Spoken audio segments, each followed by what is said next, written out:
France's highest constitutional court has just approved a pension reform plan that has triggered months of anger and discontent. The controversial bill, which will raise the retirement age from 62 to 64, could be enacted as soon as this weekend.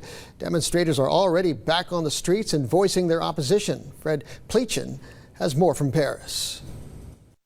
It's been one of extreme anger from the folks who have come out here. I'm actually in the square in front of City Hall, and if you look around, you can see that the square is pretty full now. There's a lot of people with signs. I would say the folks that we're seeing out here, they really come from all walks of life, and they are of all ages, which is, of course, something that's very important to point out when you're speaking about a pension reform. It is also a lot of younger people who are coming out on the streets here, student groups, trade unions, and if you look at some of the signs, you can see some of the people here at City Hall. They've climbed up on this sign for the Olympics. There's a sign there that says Climat de colère, climate of anger. Behind that, you can see two smaller signs. One that says C'est la fin du chemin démocratique. That means this is the end of the democratic path. And then the one next to that says La vraie démocratie, elle est ici, and shows basically the people. So essentially what the people here are saying is that they are not going to give up fighting against this pension reform. A lot of the folks that we've been speaking to had said that they had already expected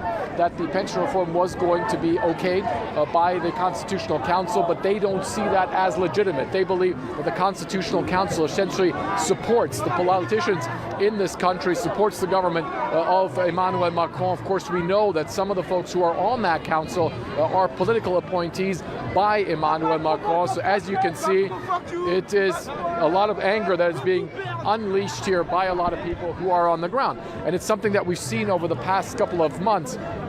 And while some of the numbers had been dwindling, I was at the protest, big protest that took place yesterday, where 390,000 people went on the streets all over France. You can still see that people are coming out here in full force. And the message that they are sending tonight to the folks at the Constitutional Council, and of course to the president of this country as well, is that this is not over. They are going to continue to fight this reform bill.